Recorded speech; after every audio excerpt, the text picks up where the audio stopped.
ni nini uislamu.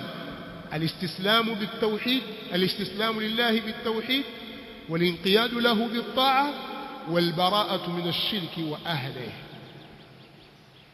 ni kujisalimisha kwa Allah subhanahu wa ta'ala kwa kufanya tauhid, kwa kumpwekesha yeye subhanahu wa ta'ala peke yake,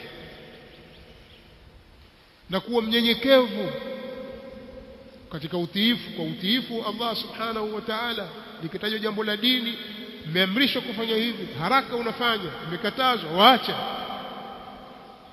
Lakini na kujiweka mbali au kuwachukia, kuichukia ashirk na watu wake. Watu wake ni kina nani? Al-mushrikun, al-bughd, kuchukia. Ndio Uislamu umekamilika hapa.